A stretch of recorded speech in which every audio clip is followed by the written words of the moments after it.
গত কয়েক বছরে মধ্যপ্রাচ্যের মানচিত্রে এমন কিছু ঘটে চলেছে যা আন্তর্জাতিক রাজনীতির সমীকরণ পাল্টে দিতে শুরু করেছে।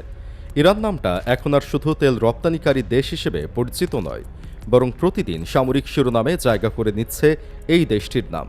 কয়েক দশক ধরে চলা অর্থনৈতিক অবরোধ আর রাজনৈতিক চাপের মধ্যেও তেহরান তাদের সামরিক সক্ষমতায় যে আমূল পরিবর্তন আনছে তা বিশ্বের প্রধান শক্তিগুলোকে নতুন করে ভাবতে বাধ্য করছে।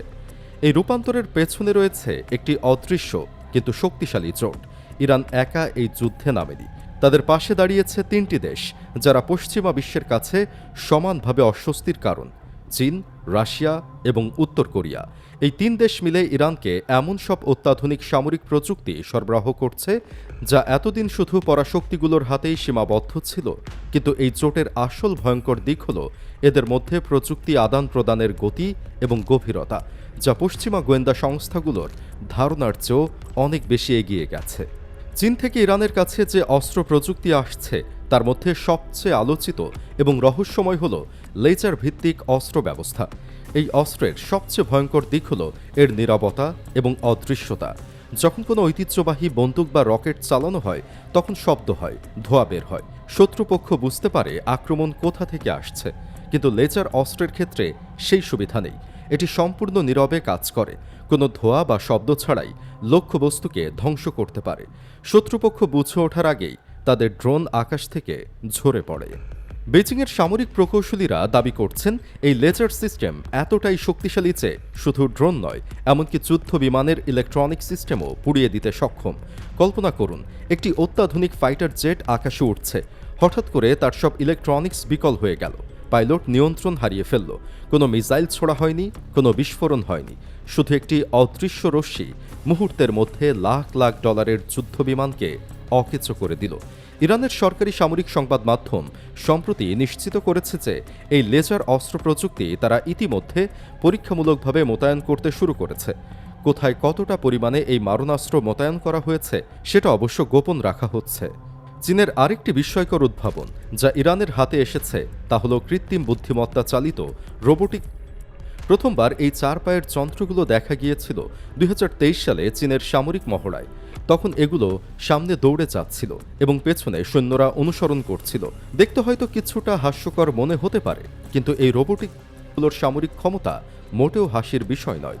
এদের মাথায় এবং পিঠে উচ্চ রেজুলেশন ক্যামেরা, তাপ সেন্সর, এমনকি ছোট আকারের স্বয়ংক্রিয় অস্ত্র বসানো যায়। এই যান্ত্রিক চতুষ্পদগুলো এমন সব জায়গায় যেতে পারে যেখানে মানুষের পক্ষে যাওয়া বিপজ্জনক বা অসম্ভব। সংকীর্ণ গলি, ভবনের ভেতরের সিঁড়ি, পাহাড়ের খাড়া ঢাল, মরুভূমির বিপজ্জনক এলাকা, যে কোনো জায়গায় এরা পৌঁছে যেতে পারে। ইরান বেশ কয়েকটি গোপন চুক্তির মাধ্যমে এই প্রযুক্তি হাতে পেয়েছে এবং এখন তাদের পাহাড়ি সীমান্ত এলাকায় পরীক্ষামূলকভাবে এসব রোবোটিক মোতায়েন করা হয়েছে। স্থানীয় সূত্রগুলো জানাচ্ছে এই যন্ত্রগুলো রাতে নজরদারি চালায়, সন্দেহজনক গতিবিধি শনাক্ত করে এবং রিয়েল টাইমে ভিডিও ফুটেজ সদর দপ্তরে পাঠায়। যেখানে আগে সীমান্তে টহল দিতে গিয়ে সৈন্যদের জীবন ঝুঁকির মধ্যে থাকত, সেখানে এখন এই যান্ত্রিক প্রহরীরা সেই দায়িত্ব পালন করছে। রাশিয়া থেকে ইরান যে প্রযুক্তি পাচ্ছে তার মধ্যে সবচেয়ে চমকপ্রদ হল V222 অস্প্রে ধরনের টিল্ট রোটর বিমান। এই বিমানটি পৃথিবীর সামরিক বিমানের ইতিহাসে একটি বিপ্লবী উদ্ভাবন, কারণ এটি হেলিকপ্টারের মতো সরাসরি উলম্বভাবে উঠতে এবং নামতে পারে, আবার সাধারণ বিমানের মতো দ্রুত গতিতে উঠতেও পারে। এর গতিবেগ ঘন্টায় প্রায় 900 কিলোমিটার, যা বেশিরভাগ হেলিকপ্টারের দ্বিগুণের চেয়েও বেশি। যুদ্ধক্ষেত্রে এই ধরনের বিমানের গুরুত্ব অপরিসীম। সাধারণত যুদ্ধ বিমানের জন্য লম্বা রানওয়ে প্রয়োজন হয়, যা যুদ্ধের সময় সবসময় পাওয়া যায় না।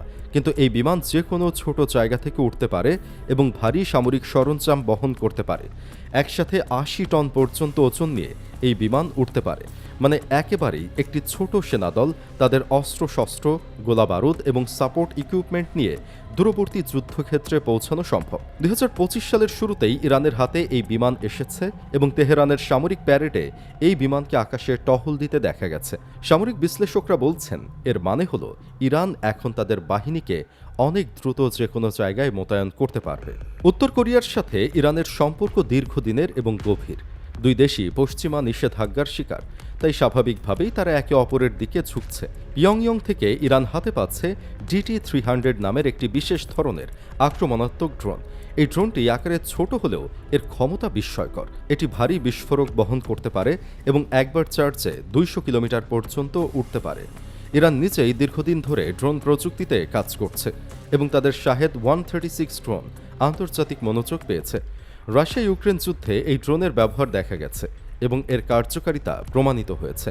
কিন্তু উত্তর কোরিয়ার কাছ থেকে নতুন ড্রোন প্রযুক্তি আমদানি করার মানে হলো ইরান তাদের ড্রোন বহরকে আরও বৈচিত্র্যময় এবং শক্তিশালী করে তুলছে। বিভিন্ন ধরনের ড্রোন থাকার মানে হলো বিভিন্ন ধরনের মিশনে বিভিন্ন প্রযুক্তি ব্যবহার করার সুবিধা। গোয়েন্দা সূত্রগুলো জানাচ্ছে এই নতুন চুক্তির আওতায় শত শত ড্রোন ইরানে পাঠানো হতে পারে। এই ড্রোনগুলো ইরানের হাতে আসলে মধ্যপ্রাচ্যের সামরিক ভারসাম্য আবারও নড়ে যাবে। রাশিয়ার অস্ত্র ভাণ্ডারে আরেকটি মারাত্মক সংযোজন হল K-52 এলিগেটর অ্যাটাক হেলিকপ্টার। এটিকে বিশ্বের সবচেয়ে শক্তিশালী আক্রমণাত্মক হেলিকপ্টারগুলোর একটি বলে মনে করা হয়। এতে দুজন পাইলট পাশাপাশি বসে এবং কাঁধে কাঁধ মিলিয়ে যুদ্ধ পরিচালনা করে। এই হেলিকপ্টারে missile, machine gun, radar jamming system, তাপ সেন্সর সবকিছু একসাথে লাগানো থাকে। এর গতিবেগ ঘন্টায় 360 কিলোমিটার পর্যন্ত পৌঁছাতে পারে। K-52 এর সবচেয়ে অনন্য বৈশিষ্ট্য হল এর টিকে থাকার ক্ষমতা। এতে 6টি পাখা রয়েছে এবং একটি পাখা ক্ষতিগ্রস্ত হলেও বাকি পাখাগুলো দিয়ে ভারসাম্য বজায় রেখে যুদ্ধ চালিয়ে যেতে পারে।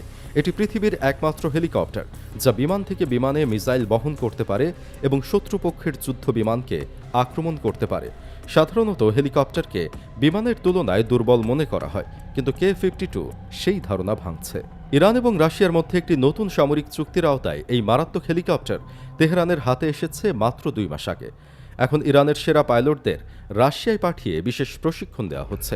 এই হেলিকপ্টার চালনা এবং যুদ্ধে ব্যবহার করার জন্য দক্ষতা অর্জন করতে সময় লাগবে, কিন্তু একবার ইরানি পাইলটরা এতে পারদর্শী হয়ে গেলে মধ্যপ্রাচ্যের আকাশে এক নতুন ভয়ের সঞ্চার হবে।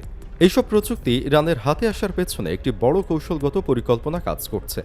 চীন, রাশিয়া এবং উত্তর কোরিয়া এই 3 দেশই পশ্চিমা আধিপত্যের বিপক্ষে একটি বিকল্প শক্তিশালী জোট তৈরি করতে চাইছে। ইরানকে শক্তিশালী করা মানে মধ্যপ্রাচ্যে তাদের প্রভাব বৃদ্ধি করা। এটি একটি দীর্ঘমেয়াদী ভূ রাজনৈতিক খেলা যেখানে প্রত্যেকেই নিজেদের স্বার্থ দেখছে। ইরান এই প্রযুক্তিগুলো পেয়ে শুধু নিজেদের প্রতিরক্ষা সক্ষমতাই বাড়াচ্ছে না, বরং পুরো অঞ্চলে তাদের প্রভাব বিস্তারের ক্ষমতাও বৃদ্ধি করছে।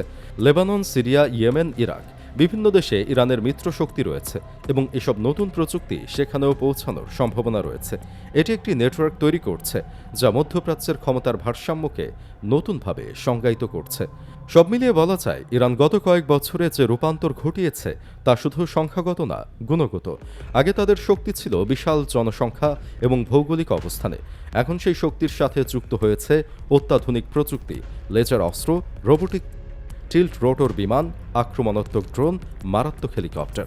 এসব প্রযুক্তির সমন্বয় তাদের সামরিক সক্ষমতাকে নতুন উচ্চতায় নিয়ে গেছে এবং এই পরিবর্তন শুধু শুরু। আগামী বছরগুলোতে আরও কি আসছে তা দেখার অপেক্ষায় রয়েছে পুরো বিশ্ব।